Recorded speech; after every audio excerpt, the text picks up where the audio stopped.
Hey everyone, it's Carter King. If you're an educator, a leader, or just a parent who wants to teach kids about space, check out my newest book, Carter's Journey Through Space. It's available now on Amazon, Target, and bookstores everywhere. Come explore the universe with me.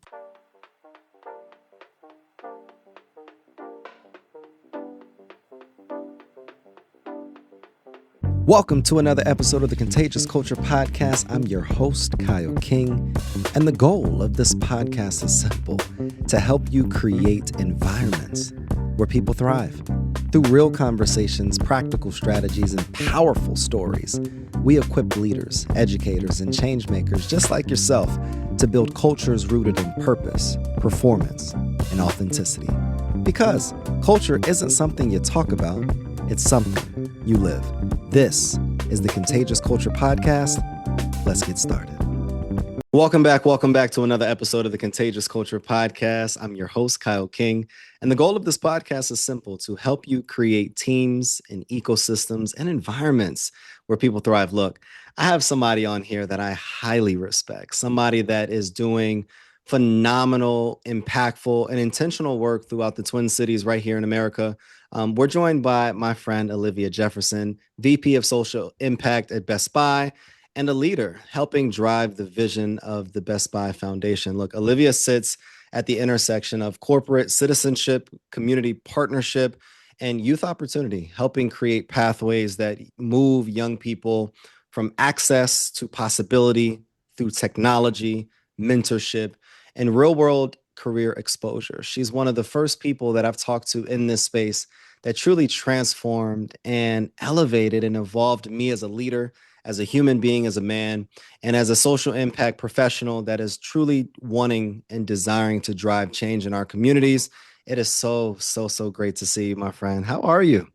I'm actually doing really well, but after such a powerful introduction like that, where do we go? Like, I I'm know. like, wow, thank you so much. Of course. Since the first time that we talked, and you really gave me so much perspective and a framework that we've really been able to dive deeper in, and really being able to optimize organizations, be able to identify partnerships, be able to prove and tell that story, tell that impact, and then how do you propel those relationships forward, has really been able to set a foundation to transforming so many organizations, not just here in North Carolina, but throughout the world. But I'd Mm. love to start with people that don't understand and don't know who you are. They may have read your bio, seen you speak on a panel, and maybe have met you in passing. Like, who are you outside of all of the work that you do? Oh, wow, that's such a big question.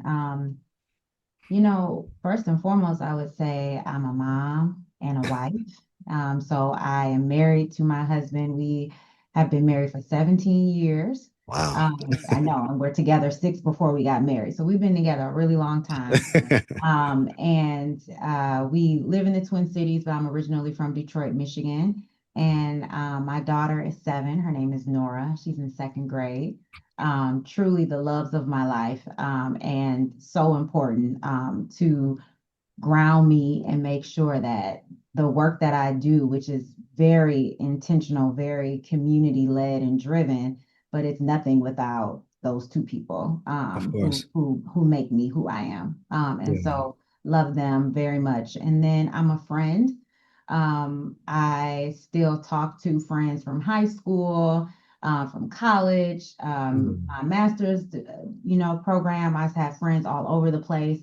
And so I love to be a good friend. I'm also a mentor to many. I think it's really important to remember how others have helped you That's and to good. always open the door for other people. And so I think some folks laugh at me because they don't think I run my own LinkedIn. And I'm like, no, those are my No, folks. you really Um, respond. I really do respond, and people, reach out, and sometimes it's just they want to have a virtual coffee, and I'm here for it because I remember all the people who took time to pour into me.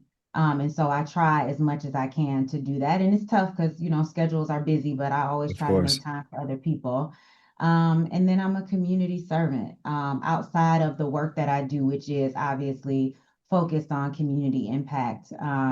I just truly believe it is important to give back. So I'm a leader of nonprofit organizations, but also you can catch me actually serving and Doing the work. doing, Yeah. doing the work. I think it's important to be a person who does all of that. And especially as someone who's raising um, the next generation, I want her to see how important it is to be an active participant in the community in which you live. I love that. And I think, Olivia, what makes you so powerful is that I do see you actually doing the work, not just strategizing, not just sitting in a boardroom or delegating the actual task to other people. Even from afar, I see you actually on the ground, doing the work with your community and building it up. And that's what makes a leader truly valuable, in my opinion, as well. And I think a lot of times we recognize, we celebrate, and we want to connect with someone based upon the results, based upon what they've achieved and who they are now. And we don't really understand the journey that it took for them to become that person, that woman, that professional. What was the journey? Like, walk us through what were the major steps, the major milestones that got you not only to where you are, but helped plant the seeds and the values that you have today to be able to help you become the leader that you are today. Wow, yeah. So I start with the fact that I don't feel like I chose philanthropy. I feel like it was a path that was essentially given to me. Mm, So I don't always share this story, but I will. My mother, when I was 5 years old on my fifth birthday, I remember my aunts getting a call and she was pretty frantic. And, as a 5-year old at your birthday party, you're like paying attention, but not really paying attention. yeah. And so after the party, the next day, we get on the road, my aunt and my uncle, and we're driving to Cincinnati with some of my other cousins. And I realized at the time now that my birth mother, who was coming into Michigan for my birthday party, was in a car accident. And so she was left a quadriplegic. So she was paralyzed from the neck down. And watching as a child, your mother learn how to write, teach herself how to write again, teach herself how to feed herself again, Mm, learn new systems because in the late 80s, early 90s, we weren't necessarily as accessible as a country as we are today. of course. And so advocating for yourself was very different than it looks today. And so I watched my mother just kind of fight through lots of disparity. I watched her fight through lots of ignorance.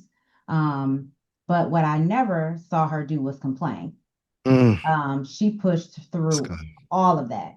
And Mm, I remember when I was in my 20s at the time, and I was working for the Detroit Health and Wellness Department, so the local health department. And my mother told me she had written a grant. And I was like, what? I'm just learning about grants. What are you doing? And she had written a grant to Habitat for Humanity for them to build her a home from the ground up that would be fully accessible to her. And she was awarded that grant. And I remember when my mom moved into that house, and I was wow. maybe 20. I was so proud of her because she had been living in like assisted living kind of places. And Yeah. now she was able to move out and be on her own. And it was at that moment I was like, I don't know exactly what this thing is, like what is exactly philanthropy, but I know I want to be on the side of impact where you are stewarding dollars and changing people's lives.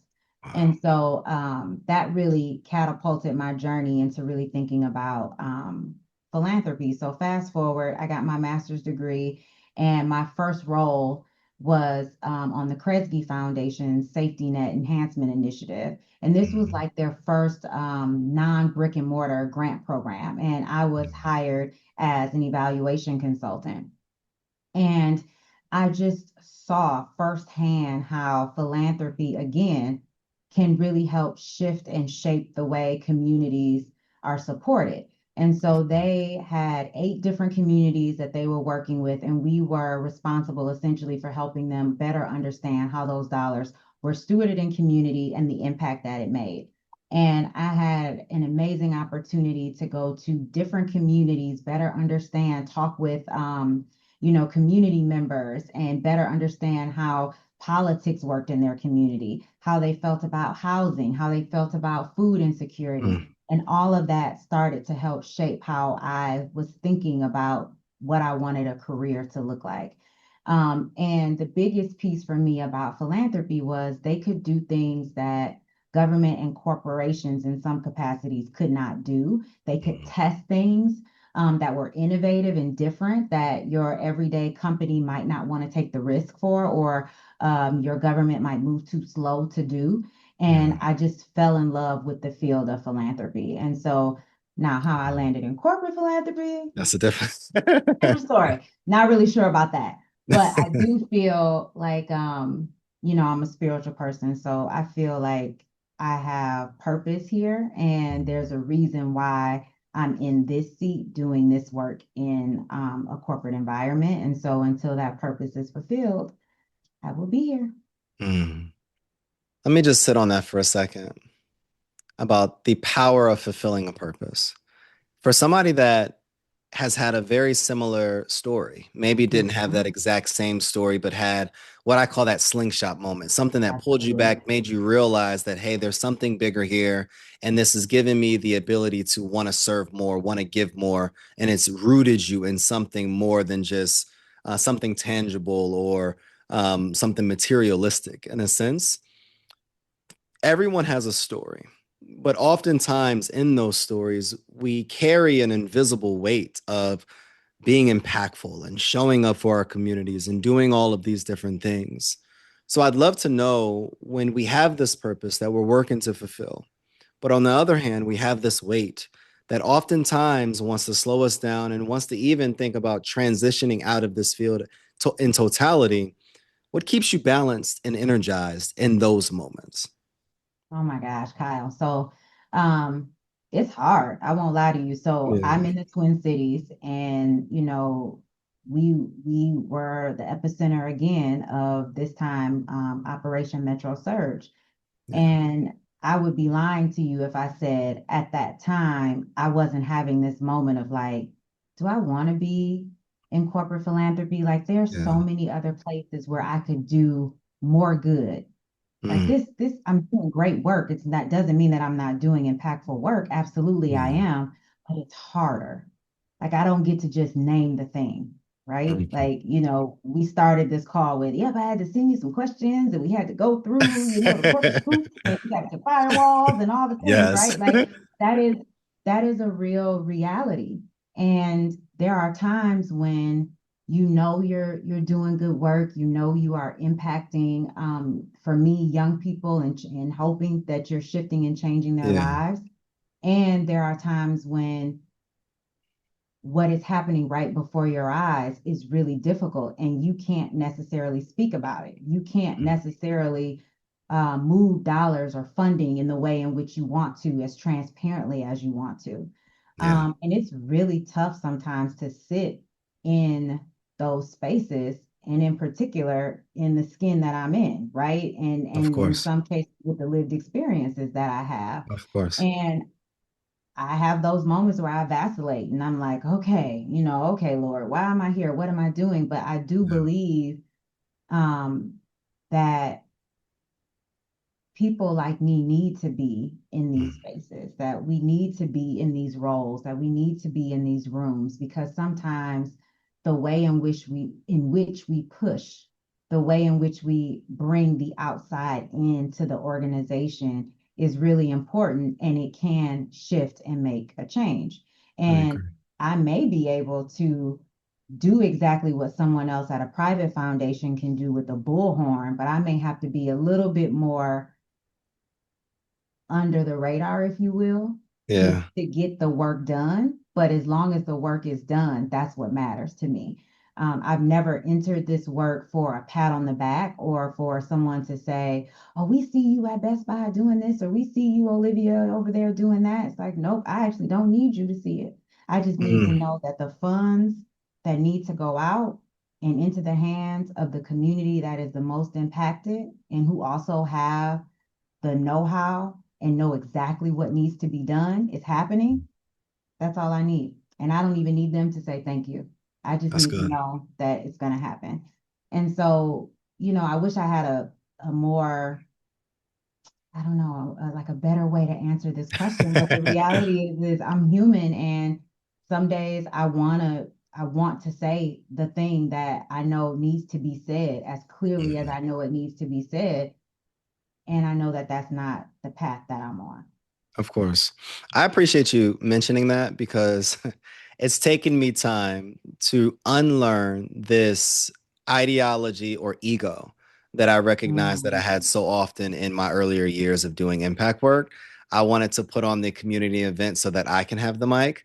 I wanted to throw the local conference or the whatever it is so that I can be the one that's featured in the news, so that I could be the one that's leading the impact.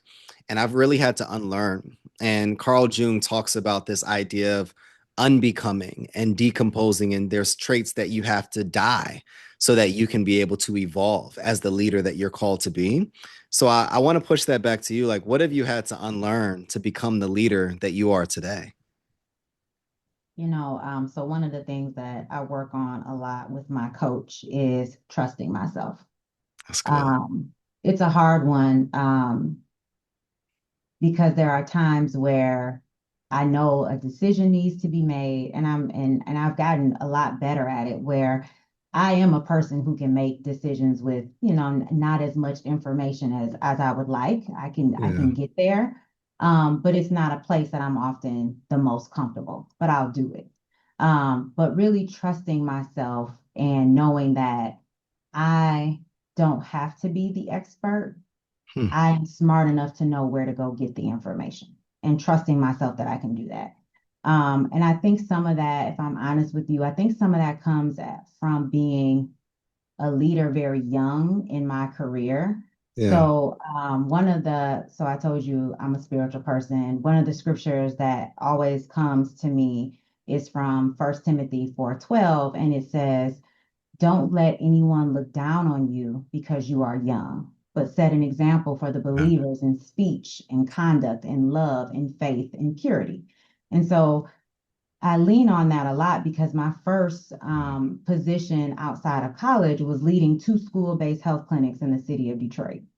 And I had a physician reporting to me, I had a nurse practitioner reporting to me, um, a medical assistant, and then a couple health educators.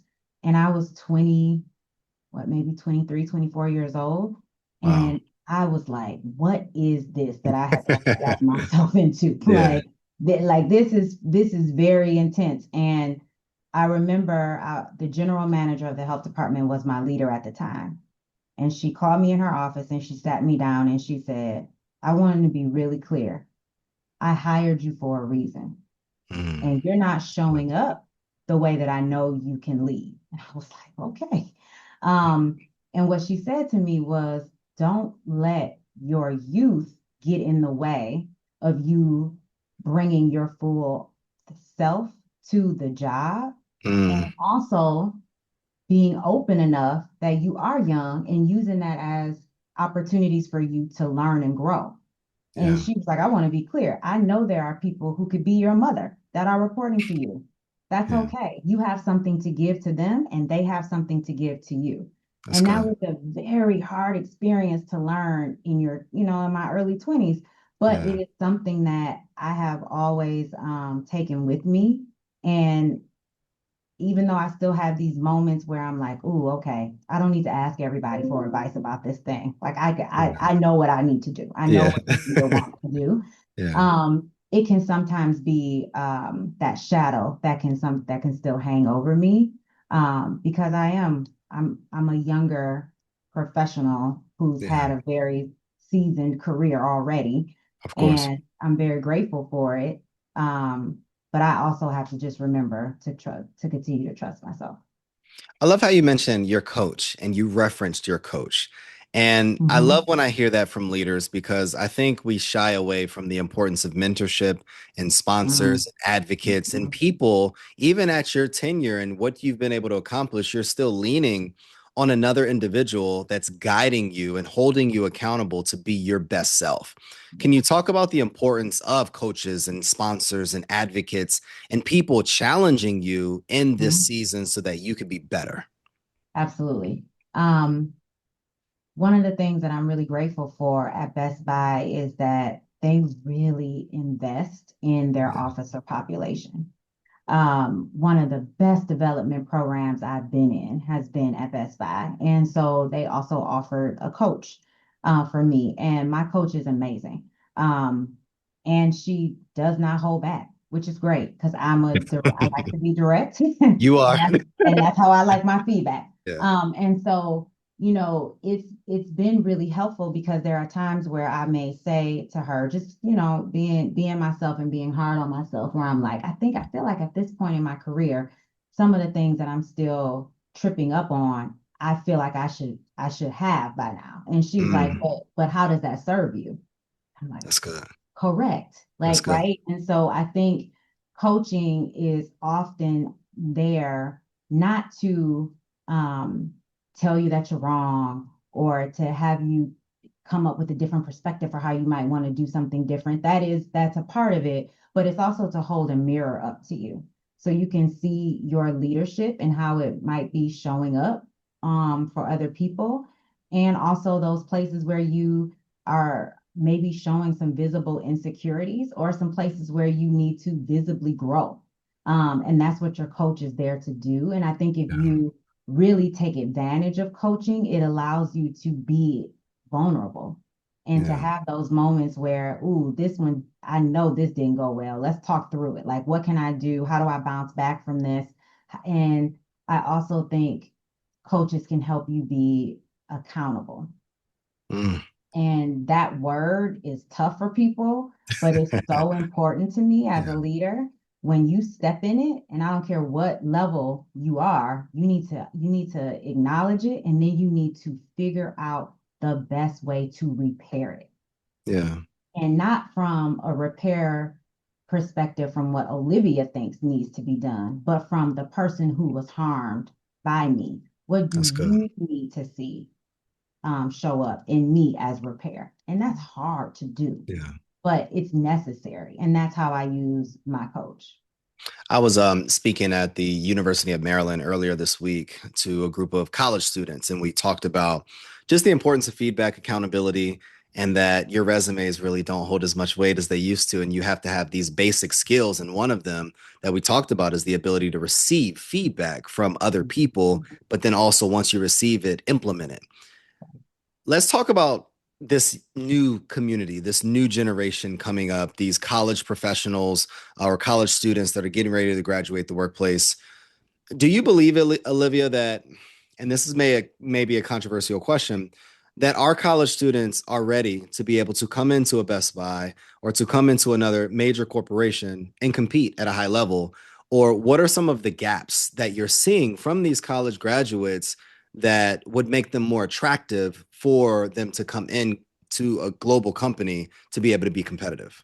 Yeah. So one of the things that we do with our strategy in the Best Buy Foundation is really focused on how do we move from access to technology to really helping young people create economic opportunity and mobility, where they can really chart their own path from education to employment. And where we work with forward-thinking employers who are also thinking about like skills first. So not just the credentials or the letters behind your name, but really thinking about the skills that you can bring to the workplace. And a lot of what we've been hearing from trends, from also talking to young people, is that many of them are foregoing college, not because they don't necessarily think it's important, but some of them are foregoing college because of the debt.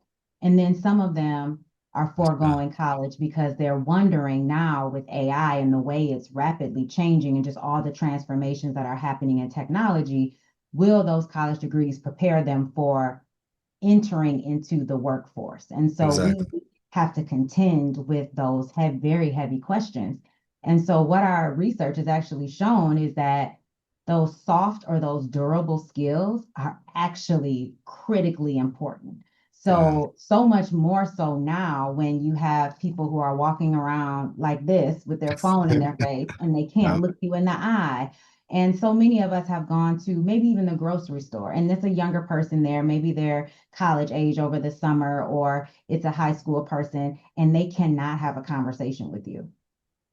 That is fair. They're not looking you in your eye. They're having a hard time counting your change. Like just Yes. these It's are basic things. right. And Yeah. but they're things that we often take for granted that we Yeah. didn't think were the things that were going to be those skills that might set us apart.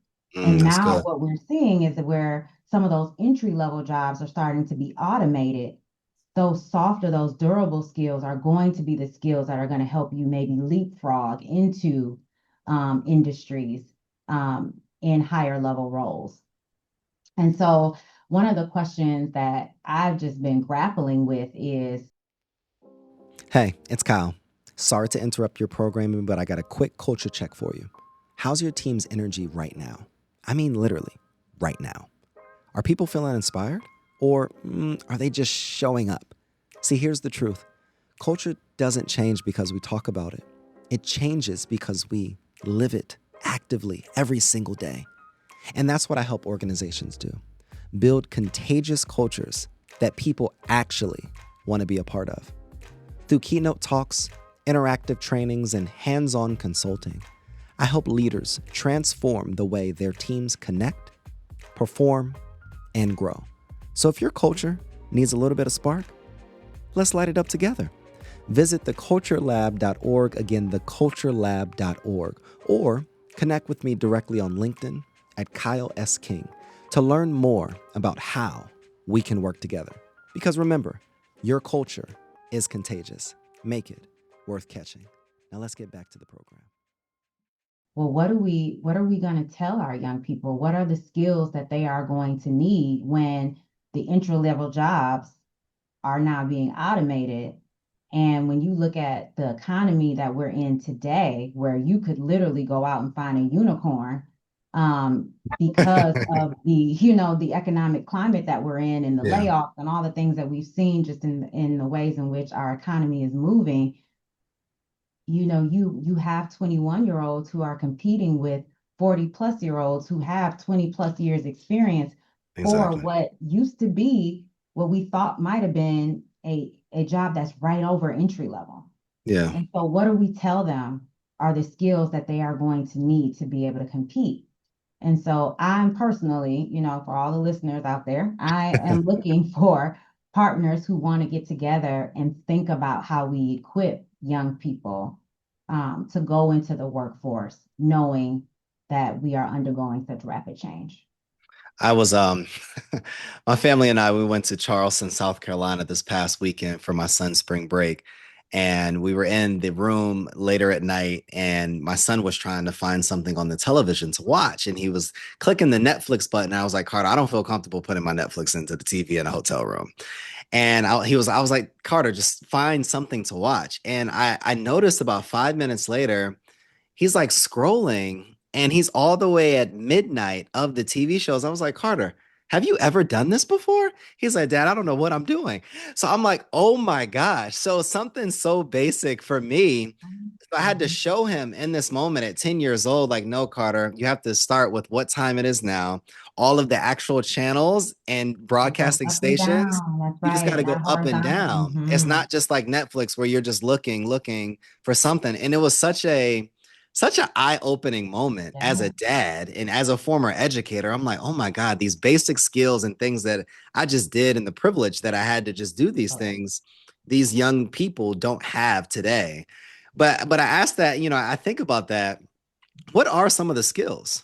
What are Yeah. some of the skills that you find that are most important, and where are the jobs going? I have a different viewpoint. I think that yes, there's a lot of layoffs. Yes, the job market is changing, but I do still believe that there's so much opportunity out there. I just believe that when we're competing against applications rather than having relationships in these spaces, it makes us harder for us to be able to get a role or a position within some of these organizations. So, Olivia, I'd love to see, and hear what you're thinking, where the jobs are going, how we can best prepare our next generation or even us as professionals to get prepared to come into the workplace? Yeah, so one of the things that, like I said, we've just been seeing a lot in different data resources that we have, and of course talking with our partners and with young people is just going back to those soft or those durable skills. Because even for me, what I can say is my background is in program evaluation, so I was very much trained in looking at data and metrics, but the higher you go in your career, you start to not become the expert anymore. And what Exactly. actually becomes important is your ability to influence and build relationships. That becomes your capital or your currency. And so to continue to help young people think about how important it is to um, be someone who has curiosity Mm, and takes initiative yeah, and can look people in their eye and have a conversation. What we talked about before, being able to give and receive feedback and leaving a person whole at the end of those conversations. Those are the skills that are going to take you far in your career beyond just the technical expertise that you have. And so I think as we look to the way the workforce is shifting and changing, we have to remember that yes, some things are going to be automated, but that relationships are going to be huge as we continue to move forward in the workforce. And service, how we talk and communicate are going to be really important, and critical thinking skills. Because we see it all the time now. You can utilize your AI bot platform of choice, and you should probably still be fact checking what you see. It's not quite 100%. No, no, no. 99.9%. We're not quite there yet. You also need to be someone who knows how to ask powerful questions to be able to manipulate the data to get what you're looking for. Exactly. And so that takes a lot of critical thinking. And Yeah. I know I've worked with different AI platforms, and I mean, you can spend some time, 30 plus minutes to an hour, just trying to get some answers to a question if you're not putting in the right prompts. And so it takes some time and some thinking. And so I do think critical thinking is going to be one of those skills that we will just continue to see in demand, in addition to being able to have like that technical expertise and the other durable or soft skills. I believe that AI has been built to be a resource, not a replacement. And the same thing that I said, as an eighth grade ELA teacher, as an advancement director in a school, technology is here to assist, not to replace our ability to think and process information. And one of the things that you mentioned earlier is that partnership, like you're looking for partners to continue this conversation, to identify ways that we could be able to advance impact within our communities. What does good partnership look like? Maybe not directly with Best Buy, but just in general, like what does good partnership look like? Yes, I think there's been a lot of published literature out there too on this, so I don't want to Yeah. make it seem like Olivia is the all-knowing, because it's not that. But there You are know, some. you know a lot though, Olivia. I appreciate that, but I also lean on my people like Voulet and others in the nonprofit sector who have done Yes. lots of work to help funders be better partners, right? And not be so transactional. And so I do believe that partnership really does mean partnership. Like, how can we support you? That is sometimes beyond the grant dollar. And that can be, are there things that Best Buy, so I'll use us as an example just because I'm here, but are there things that Best Buy or other, or if you're in a corporate organization, that you can do to open the door to help build the capacity of some of your nonprofit partners? For example, we partner really closely with Microsoft. They're one of our most committed and fantastic partners. And we know that Copilot is not always the most accessible for nonprofit organizations to have access to because of the cost of the licenses, et cetera. And Yeah. so we brought um, one of my colleagues from Microsoft to Best Buy, and we hosted the Minnesota Council on Foundation members to come and learn how to utilize Copilot. Mm. So, and it wasn't just like a 101, it was really like a 201 for those who are using and want to Like be going deep. using AI and yeah, and thinking about grant applications and how can this, to your point, not replace your grant writer, but help supplement them and help them maybe be more efficient and move through those grant writing applications faster. And it was a huge success. And so, we got a lot of positive feedback about, wow, thank you for, using your building, which often, if you're in a corporate entity, you got a huge building, you got parking, you got all the things to help people not have to have a reason to say Mhm. no.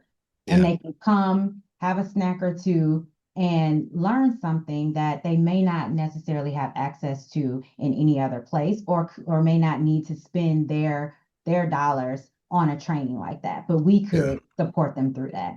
And so for my corporate entities, my corporate philanthropic partners, I always encourage them to think about, how do you partner beyond the dollar? Like, what are the other resources that we get from a corporate perspective that we can share with our Mm. nonprofit partners? And then I think partnership really is about, how is this working for both of us? We sometimes, as the funders, will have ideas about metrics and what we think the goals should be and all of that. But do you ask your partners if this is feasible? Do we ask them if, well, how are other funders that you're working with collecting data? Because I don't want to make you slice your data um, for 13 to 18-year-olds because that's what I want. And then you got another funder that actually Mm. only cares about 14 to 24. And now Yeah. your analyst who works for you, who might just be part-time, is now overtaxed, right? So how do we Exactly. think about partnership differently? What are the goals that you all have that you need to show to your board as well? And how can I assist you in that? Are there Yeah. things that we can come together on to think about evaluation and metrics differently? I do think partnership really should be give and take. Mm. It's not just, you get the funds from me as the funder, I set the landscape and tell you what I need, and then you go off and do it and give me a report and we keep it moving. It really should be more than that. And so Yeah. that's how we try to partner and show up in community and with our partners. And sometimes it's just calling, and I don't even need to know how the work is going. I just want to know how you're doing. Like, we're, Exactly. especially, had some hard times in Minnesota, not even just recently, but in general. And Yeah. so picking up the phone and just letting people know that you're thinking about them and that you see them doing the work in Yeah. community goes a really long way. And that for me is real partnership. How do you assess, an organization of your size? You get a lot of requests, you get a lot of emails, pitches. It's hard to even get you on the phone, Olivia, and I know you. Um, like, how do you assess, or could you take me through your vetting process? Because I understand going through the back and forth and identifying ways that this could work, but how are you vetting organizations on the front end, or how would you recommend an organization vetting organizations on the front end to mitigate a lot of the time wasted or investment wasted on the front end because this just isn't in alignment?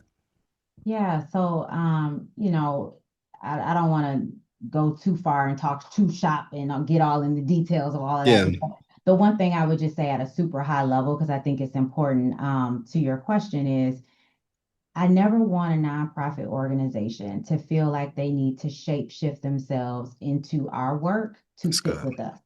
That's good. And so when you look at our website, which we're updating, so don't everybody go there today. There's some things we need to update on there. But we want to be as transparent as we can about what the work is that we're doing, when if we are putting out requests for proposals, what that looks like, what we're really looking for. Those are the things that are really important because it does take a lot of time. As someone who used to sit on the nonprofit side, it takes a lot of time to research foundations. We don't often make it as easy to know sometimes the things that we care about and what it is that we're actually looking for. So we try our best to be as transparent as we can about that, and even about like I said, our funding processes and when we're putting funding out and all of that, those things are really important to help kind of Yeah. cut through the noise.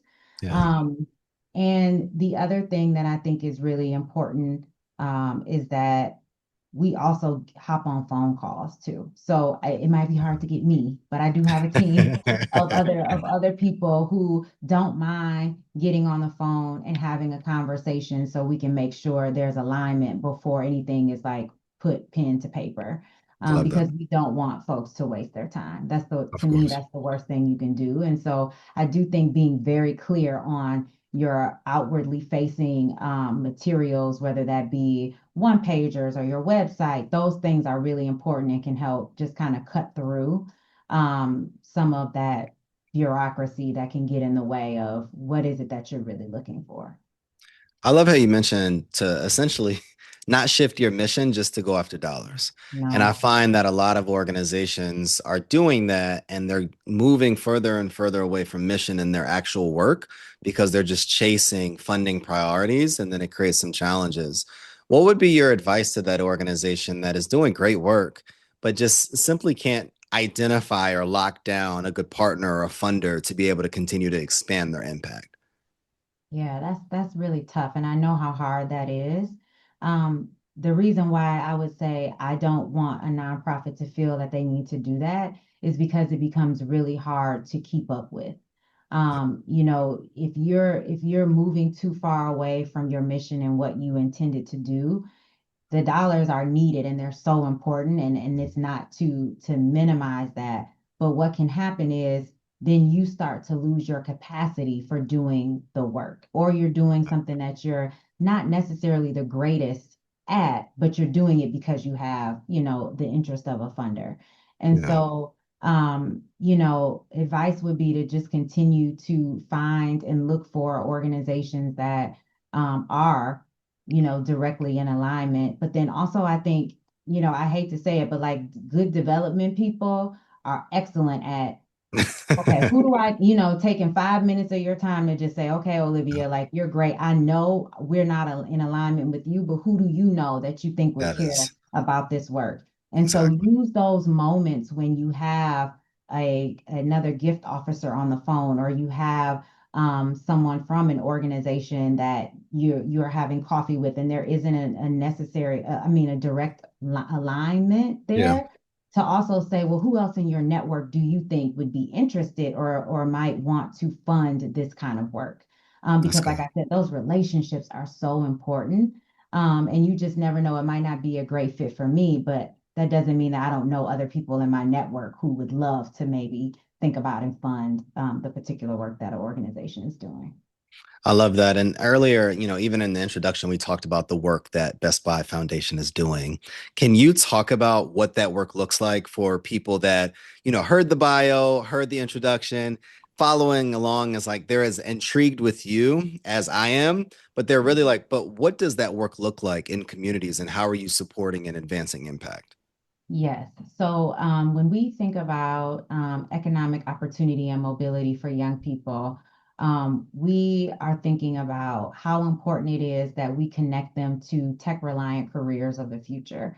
And we were very specific about the wording that we use, whether we're saying tech enabled or tech reliant, because what we know is pretty much everything we do is enabled by technology. One of my coworkers said this the other day, and I thought it was fantastic. If you go into a Best Buy to buy any type of tech to support the work that you do, you are in a tech enabled role. And I was like, that's Perspective. brilliant. That is And it makes perspective. a ton of sense. And so when we think about how we're preparing our young people, we just want to make sure that we're connecting them to employers that value skills, in addition to credentials, because we also have scholarships to support college and universities. So we do want young people to matriculate to college if that's the best next step for them. If it's not, what else can we do to be building up their skills and their portfolios to move into the workforce directly? We are also really excited about partnering with employers. This is new as it relates to our strategy, where we're moving from just thinking about access to now thinking about how do we help other employers um, maybe consider skills first hiring practices, where you don't just look at the credentials that a person has, but you're really thinking about what are the skills that you know are necessary for that role, and what is it that we can be doing to make sure that our young people are prepared with an employer recognizable credential. So what would Best Buy say, or another company say, is really the skills that they know they need for this role? And how do we make sure our young people are equipped with those skills, not just any old credential or certification that an employer won't recognize? We actually want to work with employers to think about that. And so those are some of the things that we're doing. And then, of course, the teen tech centers that we have are Yes. still central to the work that we do, where these are safe spaces for young people to come, have access to technology, be supported by mentors, and hopefully have some skills that are translating into internships or apprenticeships or careers. And we know it's important that we meet them where they are. Yeah. So we know that it's important for a 13-year-old to maybe not be thinking about a job right away, but they're starting to get introduced to different types of technology. They're starting to Yeah. do projects and tinker and think about, like, ooh, what else can I be doing with this particular video game? Or what's behind this? How did someone code this to get this to That's a good. place where I'm using it now? And starting to just plant those seeds so that by the time they're 16 and 17, we are ready to go and are thinking about what their next steps are going to be, Mm. as they move into either the workforce or as they move into post-secondary, either college or maybe even community college. It's amazing work, Olivia. And I love hearing about it. I love reading about it. And I love just watching the continuous evolution of it day to day. I'm interested in your perspective around the next generation of leaders. Like, what kind of leaders will this next era of community impact require? Yeah. Um, I think being someone who's really introspective and is someone who is reflective, and like I said before, takes accountability. Those are going to be, I think, really critical skills. As we're learning so much about AI, et cetera, and seeing how things are disrupting, it's going to continue to be really important that you can acknowledge when you don't get it right.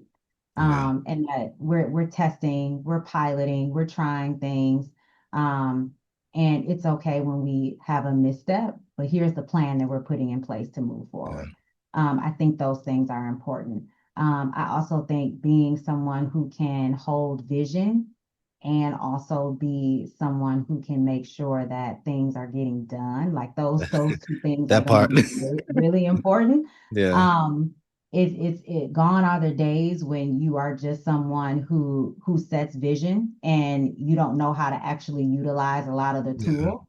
It is now required that you understand how to utilize different AI and play with it, and you know it just as well as maybe someone Exactly. who has an IT or tech background, and you are also someone who can set strategy. Yeah. So I think those two skills are going to be really important, and that you just value people. Yeah. To your point, I think technology is also here to continue to augment and help us be smarter, go faster. Um, and I think if we continue to utilize it that way, we're going to need really good uh, communication and just really good like people skills. Like I don't know how else it's like Yeah. it's just going to be that simple. Yeah. I think those are going to be the things that we need. And then the last thing I would just say as I think about corporate philanthropy specifically, because that's where I sit, Yeah. I've been really staying attuned to the fact that it is really critical that corporate philanthropy starts to align itself with where the business is and where the business is going. That's good. And what is so great about where I sit, um, this company has had such a strong commitment to young people and technology. and our purpose is so related that it's almost seamless. It feels like the work that we do is just a natural extension of the company. And that is something I couldn't ask for a better setup, if you will, because I have strong leaders and advocates internally because the connection is there and they see it, and then they see the next evolution as the company is looking to grow and evolve. They also see that the foundation is also growing and evolving, and that's exciting to be in this place. Olivia, this has been such a thoughtful and powerful conversation. I appreciate you so much. I always enjoy talking to you, Kyle. I really Right. do. Thank you so much for your heart, your wisdom, and just your work in continuing to lead this work on a day-to-day basis. Where can people find more information about you, the work that you're doing, as you all, again, continue to advance that impact in your communities? Absolutely. So I'm on LinkedIn, Olivia Jefferson, and it's just that. You can find me there. I'm not that great with the other parts of social media, just to try to keep the mom and personal kind of to myself. Yeah. But in terms of the foundation, the Best Buy Foundation has a website, so you can find us there. And then, of course, we're also linked on the Best Buy corporate website as well. So we're making some changes to the foundation website. So looking forward to any thoughts people might have about where we're going and how we're evolving. And again, like I said, looking for partners to help think about some of these big, meaty issues that are really going to impact our young people and young adults to come. So really excited and grateful to be here. Thank you, Kyle, for the invitation. So happy that I was able to be a part of this amazing podcast series. I appreciate you so much. And anybody still listening, thank you for your listenership. Thank you for the work that you're doing. And go follow Olivia on all of her channels and go continue to advance impact within your community. One of the questions that we always ask our listeners is, what type of culture are you building? The energy you bring is the culture you create. Go make yours worth catching. It's another episode of the Contagious Culture Podcast. I'm your host, Kyle King, here with the amazing Olivia Jefferson, and we'll see you all next episode. Thanks for tuning in to the Contagious Culture Podcast. If this episode challenged or inspired you, hey, take a second to share it with someone who's building culture in their world. Make sure to like, subscribe, and leave a review. It helps more leaders, educators, and change makers just like yourself join the movement. You can connect with me on LinkedIn or YouTube at Kyle S. King for more tips, tools, and methodologies to be able to help you create this ecosystem of absolute excellence. Until next time, lead boldly, live intentionally, and remember, your culture is contagious. Make it worth catching.